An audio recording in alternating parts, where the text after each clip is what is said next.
All right, that's it. I've had it. I am not watching this goddamn program until next year. Fortunately, I have my trusty calendar with me to tell me how long I won't have to endure this goddamn shit. And as we flip through this beautiful animal calendar, hey, look, there's a kitty cat, a big old kitty cat. And let's just flip through this goddamn thing. Okay, that's not the right month. That's not the right month. Where are we? December 27th. Well, goddamn it, it's the last Raw of the year.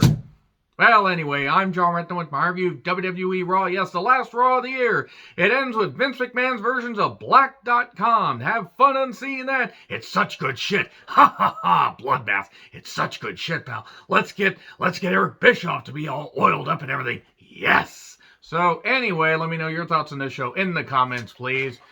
Man, what a way to go out. WWE tends to love to go out with a whimper when it comes to Raw. This wasn't as bad as Liv being revealed as Lana's lover for like all of 5 fucking minutes, at the end of 2019. Boy, that was excruciating. And so was some of the show. Now, to be fair, quite a few talents were either in quarantine or had the virus. And regardless, I hope that everybody gets, is safe, sound, and gets healthy 100%. That's what matters the most. And I'm going to be honest, guys. I think day one is going to be kind of day one shit instead of day one-ish. And Vince McMahon is bound and determined to forge ahead. He's not going to go back to the award-winning WWE Thunderdome. Ha ha ha, control the crowd noise. We can do that with regular fans. Ha ha. At least we didn't have Vince on this show. Probably because he got lost going to the arena. I don't think Vince has had a goddamn clue where he's been for a number of years, especially the last couple. So yeah, if you can tell, I'm kind of stalling when it comes to covering this show because there were a few things, there were moments that weren't bad, I will say that, considering that Big E, Lashley, Rollins, Becky, Liv, various others were not part of the goddamn card because of either quarantine or whatever, and considering that Rollins said Merry C. Christmas, I'm not going to say the actual thing, even though I know you can say it on YouTube, I'm going to kind of be careful, but yeah, he may have tested positive, and Vince McMahon is bound and determined to continue to forge ahead. Ha ha! Viruses won't stop me. The federal government didn't stop me. You can't stop me. Wait, where am I? Bruce? Kevin? Johnny Ace? Susan! So anyway, I don't think he knows who the fuck Susan is. Yeah, and the only reason I remember that is because of, Southpaw Regional Wrestling? That was at least kind of fun. By the way, the show was in Detroit, Michigan. You can tell which people in the crowd had jobs based on, just who was there. Anyway, RK Bro, Orton is fed up with Riddle. Orton speaks for all of us. Riddle was wearing a shiny dunce cap. Actually, it was a Happy New Year's cap, but it might as well have been a dunce cap because the guy's kind of an idiot. He's going to market his Brogurt and that he self-vipered last week or whatever. I self-vipered at one point and nearly went blind or whatever. That's why you don't look down and you always use a splash guard. If I have to, come up with this stuff, you're all going to picture it, whether you want to or not. I will hammer it like nails into your goddamn skull. So anyway, Orton says, I have footage that I want the production truck to sync up. What's a production truck, Riddle says. I am entirely convinced that Riddle has no goddamn idea what a production truck is. So anyway, after that play, he's like, how'd you get that video to play on that giant screen? I don't think Riddle's acting. I don't think Riddle understands a lot of this shit. And then, here's Gable and Majin Buu. Gable recently got his master's degree with a 4.0, an immaculate 4.0 GPA. Easy for me to say. And that they'll be tag team champions at day one. And he knocks Detroit because it's Detroit. Nothing against anybody from Detroit that happens to be watching this. But I have heard not very good things about Detroit. I hope there are good parts of Detroit.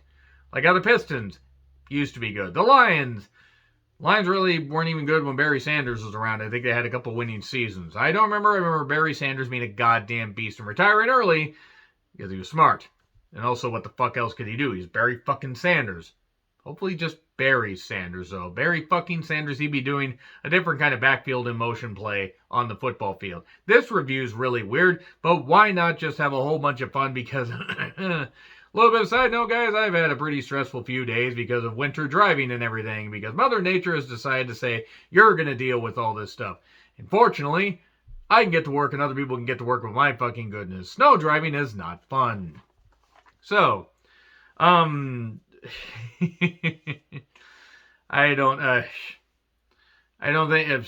Of course, Riddle refers to himself being a student of higher learning, and Orton shrugged off because Orton also gets high, and he talks about get that big beautiful brain in here, and now suddenly Gable will be leaving Earth for no reason. So then Gable and Riddle had had some good stuff that they did in their match. I just don't care about this feud. I really don't. And they kind of blew off any possibility of there being any interest in the feud by the end of the second match. There is upcoming live events, plug there. Good luck with that, since everybody's either in quarantine or, like you got half a goddamn roster. So much you had to call up somebody from NXT to continue a feud nobody fucking wanted. More on that later. Riddle won. I want Gable to go somewhere else at this point, because I don't think a tag title run ain't gonna help him. The tag title run NXT didn't help him, and it didn't help him on SmackDown. It ain't gonna help him. I'm sorry, it's not gonna help him at this point. Like him and Majin Buu. I'm not saying that Gable could be a world champion in AEW, Impact, not Ring of Honor, because they're kind of done, kind of absolutely done, or even New Japan. They might just make him a never openweight champion. He could tear it up in New Japan, or be New Japan Strong. He could do better. Besides getting paid well, I can't imagine that there's that much that he enjoys doing in WWE. Maybe he does. I don't know. I just feel he could be utilized so much better. And, Matt Riddle gets the victory. Cool. And then Majin Buu and Orton had a match. Just no. I didn't care. It's not that Majin Buu can't work, but they keep calling him Majin Buu because after shaving that beard, that's what he looks like. And Orton did hit the DDT off the ropes and couldn't hit the RKO on, Majin Buu before that. But then suddenly, Majin Buu misses the Vader Splash, and because he's off kilter, Orton hits the RKO. The one thing that they had were, oh my god, he can't hit the RKO on Majin Buu. I mean Otis. Otis Buu, whatever. Otis Buu just sounds like something you would get from a Tyler Perry movie. And I would say a bad Tyler Perry movie, but they're all bad. Because Tyler Perry can't act or direct. He can act in movies where he doesn't have any creative freedom, but let's just take a look at some of the other movies that he did. Actually, let's not. Like A Fall from Grace, which was a Netflix original, which was ass. Still better than Fatal Affair. Oh boy, sweet Jesus. Wait for my movie review, or wait for my movie end of year movie playlist, or end of year movie countdowns that I'll be doing probably sometime soon. Because there's only a few days left in the year, and I can't imagine I can catch up on that many goddamn movies. I got about 50 movies to catch up on. I ain't going to be able to. So, yeah, he hits the RKO on Majin Buu. Okay, good. You took away the one good thing. And then Riddle says, I have a present for you. It's a hug. Don't worry, Randy. No one will see us. You're in front of how many ever thousands of people, Riddle? I know that you, aren't a very good father to your kids. You don't want to see your kids, much like Stevie Wonder is a father, except he has an excuse, and you're kind of an idiot, kind of absolutely an idiot. There are people out there. I know they may all look like joints to you, you moron, but there are people out there. So anyway, and Orton then, after hugging him, teased the RKO, and Ben's like, I got you. Oh, God, it's going to be great when Orton goes back to being a heel. It's not that Orton can't play both sides. Oh, my. It's not that he can, but I spent way too much time talking about this, mainly because I'm joking, because I just don't care about the show. So, Seth Facts, talking about, being a winning superstar and everything, winning wrestler, that's what they should call it. But no, they're not wrestling. Even though they're called World Wrestling Entertainment. Fuck. So, I'm surprised they don't call themselves Worldwide Entertainment and just take the wrestling out. I shouldn't give Vince ideas. That's such good shit, pal. Ha ha. He's in quarantine. More on that later. Recaps of the four-way stuff. Big E is on his phone. He's also in quarantine. That was a very loud shirt that he was wearing. And hopefully he's going to be alright, because he talks about defending the championship with honor. And then,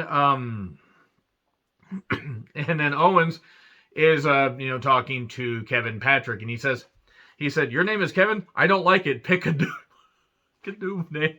God damn it.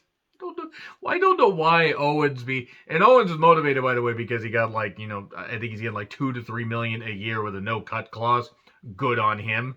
At least that's the reports. He deserves that money for all, if he wants to stay in WWE and he's happy, good for him. He'd kill it on commentary, especially once Vince decides to, go and retire or die in the producer's chair, whatever the fuck it is.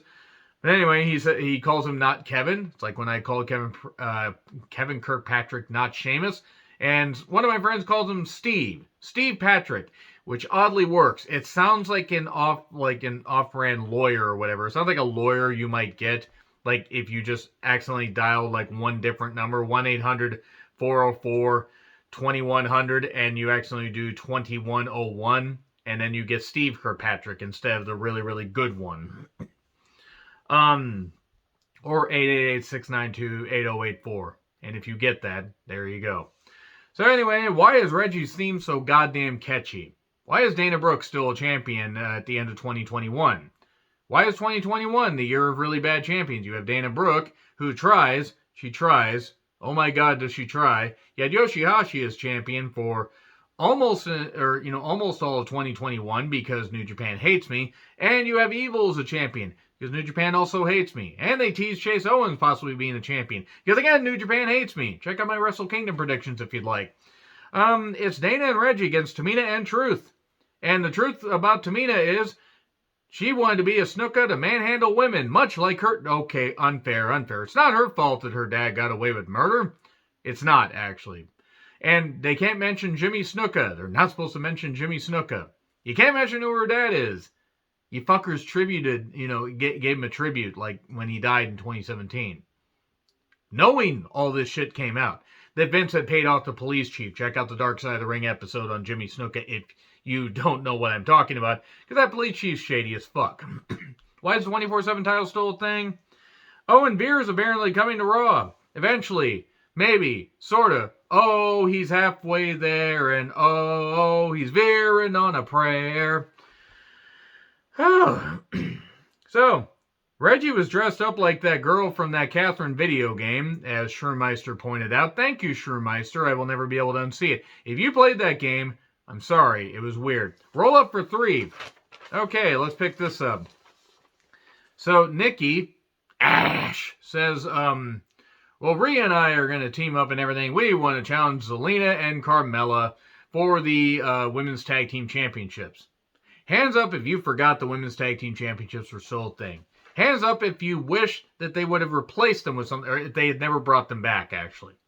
In all honesty, and Derb called this a couple years ago when they, announced them. He suggested a Women's Mid-Card Championship, and I hate to say it, that probably would have been a better idea. Because they broke up and or fired a bunch of teams. Like, what else can they do? Carmella and Zelina are the champions. It feels like the end of the Knockouts division, except ODB and Eric Young were more credible Knockouts tag team champions. And if you remember that, I'm sorry. So anyway, we get the Street Profits versus the Mysterios. RK Bro Tournament Final. Hooray. Good. Okay. Was the action good? Yes. This is also the second biggest amount of bouncy pink that I've seen in a wrestling ring on camera. You don't want to know about the first. Always delete your search history. And they did good shit. I just didn't care. I just don't care. They did a lot of some good tag team work. Montez leapt across state lines to hit that frog splash. And that got broken up. Dominic had a splash for 2. We get a messy melee and a blockbuster device, as I'm going to call it. 1, 2, 3. Because Montez hit a blockbuster while Dominic was on Dawkins' shoulders. So there you go. And he hit a better blockbuster than Buff ever did, which is funny because Buff actually could do that move pretty well. It required his opponents to wait there for about 14 years, as I saw in the last year of WCW. Sweet Christ, no, make it stop. Don't make me relive that again. Stop. Check out my reviews of that if you'd like. But yeah, the Profits are going to get a shot at RK Bro or Gable and Majin Buu. They kind of didn't think this shit through. They really should have done this match last week. So anyway, we get recaps of Styles and Omos. And of course, they have to recap the fact that the Southern Caucasian man took the large Nigerian man under his wing or whatever. 12 years in age, The Homo sapien community And here's Styles, and then we go to a break. This is a recurring theme where they will have a wrestler come out, and then they will just play a bunch of stuff, and then they'll go back to like, oh yeah, this wrestler's in the ring. The top 10 Instagram photos of the week. Why is this the thing? Instagram's format sucks, by the way. I finally got rid of my Instagram like about a year and a half ago because it got to the point where you couldn't post anything. You would hit the wrong button and you would go to the shop thing and do a whole bunch of stuff, and I got frustrated with it. So anyway, Miz is upset about giving Maurice her flowers and wants to deflower her properly, except he kind of already did that. He got 2 kids, or maybe 3 kids. I don't fucking know. And somebody's going to be the master of ceremonies. It's Eric Bischoff. Eric Bischoff, being the MC for a wedding ceremony. Oh, boy, this is going to be awkward, especially since Chuck Palumbo is no longer in wrestling. Billy Gunn is in the other company. Enrico, from last I heard, wasn't doing all that well. Apparently his health isn't all that good. But at least we don't have to hear him, say, did I hear myself say 3 minutes? Terrific episode, or terrific segment where Bischoff ripped off the old man makeup. Great stuff. So, and then Stephanie got laid out. Hooray! Laid out on her back by other men. That can't possibly come back to bite me in the ass. So, Styles was telling Omos that he will pay his dues. Oh, sure, the Southern Caucasian man telling the large African-American man that he will pay his dues. Again, 12 years in AJ. Hey, Grayson Waller's here. Why? Oh, right, they're doing this whole thing and continuing it over from NXT 2.0. Grayson thought that shirt was a good idea. Indy or Persia Parada and said to Indy, hey, let's beat him up for those sunglasses. Why don't you beat him up for that shirt? In fact, you both could beat me up for free. Anyway, hey, Apollo's here. He has a giant Q-tip.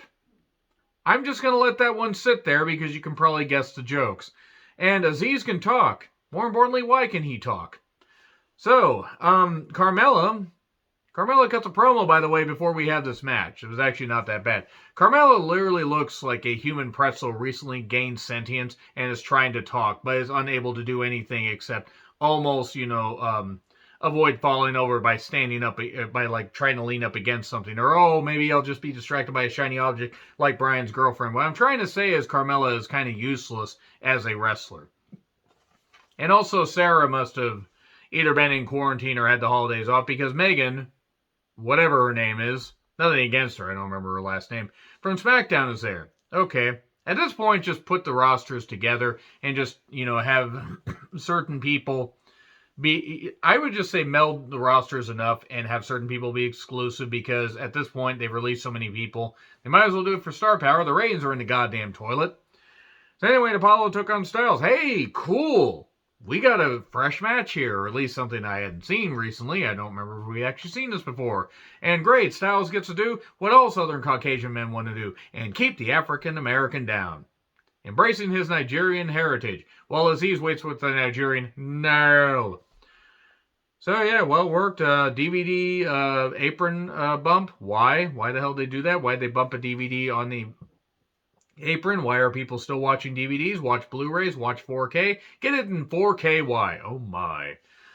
Styles hit the Styles Clash for 3. It'd be weird if Aziz hit the Styles Clash. If Aziz could hit the Styles Clash and not break his knees or hurt somebody else, I'd be amazed. And then, Aziz tries to attack, or Aziz actually was checking on Apollo. And because nobody can have their own personal Colossus if I can't have my own personal Colossus, Aziz, by the way, who's only wrestled a little bit, but has sort of maintained his aura of being a big guy, Styles knocks him down with a phenomenal forearm, and then beats him down, knocks him down in the corner. There goes the 10% of aura left that Aziz had. So then Rollins does a video at home. He will be at day 1, apparently. Maybe. Kinda. Sorta. That was a big tree that he had back there. Hopefully, regardless of whether he's going to be at day 1 or they're just stringing it along, plans change, pal. Ha ha. Hopefully, he is going to be alright.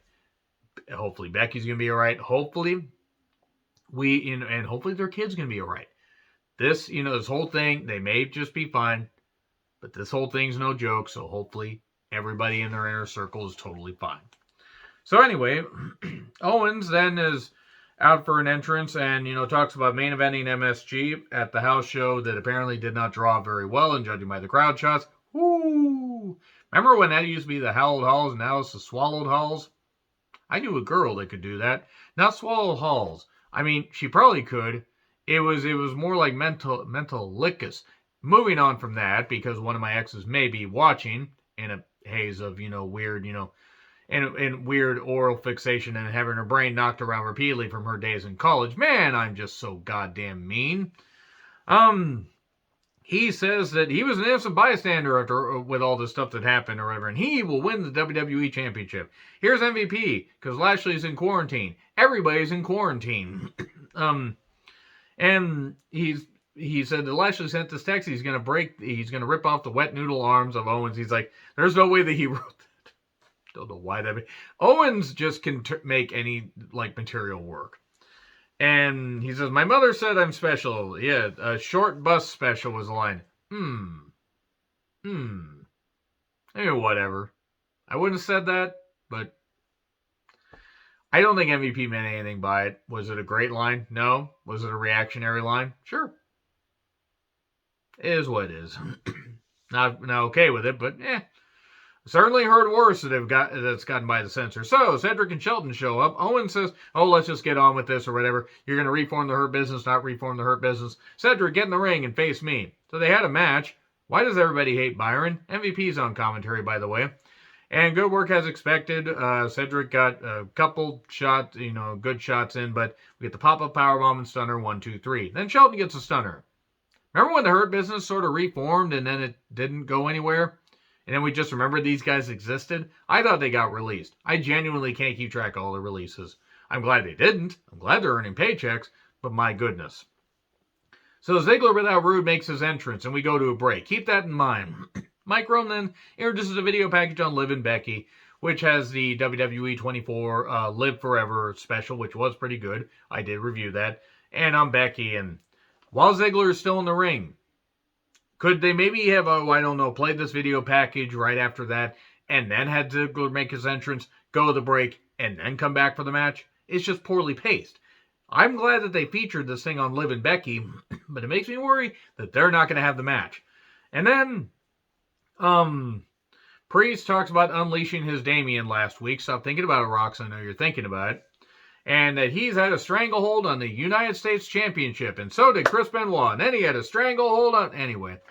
So, Priest and Ziggler for the U.S. title. And, Priest got annoyed with Ziggler constantly. He launched him into the timekeeper's area, into a bunch of chairs. Wasn't a DQ, whatever. Ziggler took over. And then angers Priest with a volley of repeated strokes to the head. Let me tell you right now, when you don't finish it off and you just slap it around, that's just going to make it worse. Don't ask me how I know that. And don't ask me if I've ever had a tan blonde guy do that, or a tall, Puerto Rican New Yorker, or I've had a tall Amazonian woman. Me once snoo. Moving on from that. Too much fisting causes a DQ, and then a beatdown, and a beat off. And then, Ziggler wins by DQ, doesn't win the championship. We're probably going to get this at day one. They probably have this on the back burner. They're at least going to put it on the kickoff show, because they're not going to have a lot of matches for day one. Recaps of the Edge, Miz, Maurice stuff. And Lance Bischoff at a weigh-in ceremony on the last Raw of the year. Ooh. Well, at least we're not going to have Liv, interrupt Lana and Lashley, and Lashley trying to not crack while laughing. Miz tripped and took it in stride, but then he was cracking. He was cracking up. And I don't blame him. I'm glad Miz is okay, because I could have been. He took it in stride, and it helped Maurice. It's like, yay, we got over the hump. To be fair, Maurice probably needed help. She doesn't look like she can walk and breathe at the same time. That's mean for no reason. And Maurice is trying not to laugh. Miz says, scummy, disgusting Detroit. Again, from what I've heard, not wrong. And Graves slams Byron for being single. It's funny that a guy that left his wife, for a human pretzel stick, would get upset. The same wife that helped, that birthed and helped raise their 3 kids and stuck with Graves when his widow brain hurt too much and he couldn't wrestle anymore. And WWE took pity on him and said, hey, you can sort of talk. You think you're Jesse Ventura and Bobby Heenan rolled into one when you're not even Bobby Heenan's corpse rolled into, a goddamn blanket. Basically, what you are, Graves, is you are the best thing that we have, and you will parrot what we want. So there you go. You get a job. Now he thinks he's good. He was good in NXT, and that's it. Anyway, Byron, single life is better. Believe me, it's a whole lot better and a lot cheaper. So the crowd booed this heavily. He tries to do his vows in French. It doesn't work. Marriage, true love. And Bischoff says, well, we know how this is going to turn out. And then Edge's music hits because Bischoff at this point is just getting the paycheck. Because he appeared on AEW programming a whole bunch, but I think after slamming some AEW choices, he's not going to be invited back on. This is probably going to be the last appearance that Bischoff has on any program. I will actually be, besides his own programs. But anyway, Edge says don't fall, you know. Good to see you, Eric. I mean, I assume he saw him backstage. Maybe he didn't. And he's like, I'm going to beat your ass at day one, but just your ass. And he's like, I'm going to embarrass you. And then a fake out and everything. Well, you didn't want this to be a white wedding, did you? And then we get, oh my God, the new blood. I know the Brood did it first, but it's just funny how they did that bloodbath stuff and then it stopped. And then the new blood stuff just kept going. It would just happen for no goddamn reason. Fuck you last year at WCW. And that's it. That's how the last Raw of the year ends. With shit that we saw in the 90s and 2000.